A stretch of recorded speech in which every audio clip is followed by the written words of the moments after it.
আজকে আপনাদের সাথে শেয়ার করতে যাচ্ছি আমাদের সিলেটি খাইল্লারা মাছের সাথে ডেফলের টেঙ্গা। আশা করি আপনাদের অনেক ভালো লাগবে। ডেফলের সাথে মূলত আমরা সবাই কম বেশ পরিচিত আছি। আর মাছ আপনারা বড় মাছ যে কোনো ধরনের মাছের সাথে রান্না করলে হবে, এমনকি ছোট মাছের সাথে রান্না করলেও অনেক ভালো হয়। তো যাই হোক, একটি কড়াই বসিয়ে দিলাম, দিয়ে দিলাম যথেষ্ট পরিমাণে তেল, রসুন দিয়ে দিচ্ছি প্রায় 4 টেবিল চামচের মতো। রসুন একটু বেশি পরিমাণে দেওয়ার চেষ্টা করবেন। রসুনটাকে হালকা ভেজে নেওয়ার পরে পেঁয়াজ ইউজ করছি, সম পরিমাণে আমি পেঁয়াজও দিয়ে দিলাম। আর অবশ্যই এই রেসিপিতে চেষ্টা করবেন রসুনটাকে একটু আগে ভেজে নেওয়ার।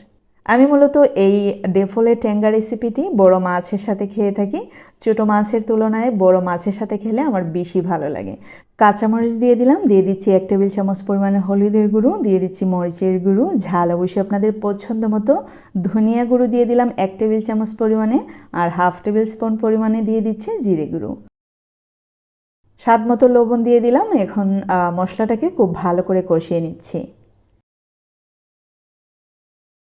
তো মশলাটা কষিয়ে আসার পর আমি কিন্তু ডেফলের যে টেঙ্গা আমি ভিজিয়ে রেখেছিলাম ওইগুলো দিয়ে দিলাম।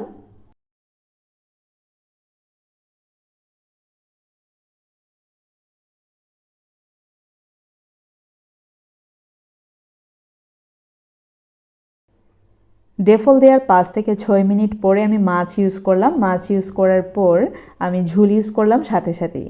যখনই আমি এই মাছের সাথে ডেফলের টেঙ্গা রান্না করি আমি কিন্তু ঝুল অনেকটা বেশি দিই। আপনারা অবশ্যই আপনাদের পরিমাণ মতো দিবেন। আর ডেফল এমন একটা ফল, আশা করি সবাই সঠিক টাইমে আপনারা পাবেন না। আমরা ডেফলের সিজনে আস্ত গাছ 2-3টা কিনে তারপর একসাথে ডেফলগুলা নিয়ে আসা হয়, তারপর অনেকের সাহায্যে সেদ্ধ করে শুকিয়ে রাখা হয়, মানে আমাদের ঘরের জন্য আর কি।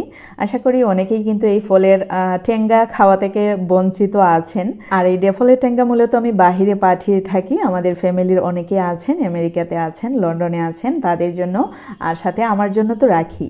তো যাই হোক, দেখতে পাচ্ছেন এই গরমে কিন্তু এই রেসিপি যতটা স্বস্তি দেবে, আশা করি অন্য কোনো রেসিপি এই গরমের মধ্যে অন্ততপক্ষে এতটা স্বস্তি দিতে পারবে না। ভাত তো আমাদের খেতেই হবে, তাই না? অবশ্যই চেষ্টা করবেন একটু ঝুলে জালে, ঝাল কম থাকুক, একটা কথার কথা আর কি, একটু ঝুলে জালে খাওয়ার চেষ্টা করবেন। সবজি বেশি করে খাওয়ার চেষ্টা করবেন, টেঙ্গা খেতে চেষ্টা করবেন, অনেক ভালো লাগবে। তো যাই হোক, আমার তরকারি কিন্তু একদমই রেডি খাওয়ার জন্য। আমার আজকের রেসিপি কিন্তু এই পর্যন্তই। আমি আশা করি আপনাদের কাছে অনেক ভালো লেগেছে। তবে হ্যাঁ, যাদের হাতের কাছে ডেফলের টেঙ্গা নেই, ডেফলের টক নেই, অবশ্যই চেষ্টা করবেন, এখন তো আমের সিজন, আম দিয়ে খাওয়ার চেষ্টা করবেন, আশা করি অনেক ভালো লাগবে। আর যারা ডেফলের টকে অভ্যস্ত হয়ে গেছেন আমার মতো করে, তারা কিন্তু আম খেয়ে এতটা মজা পাবেন না। যাই হোক, আমার আজকের রেসিপি কিন্তু এই পর্যন্তই।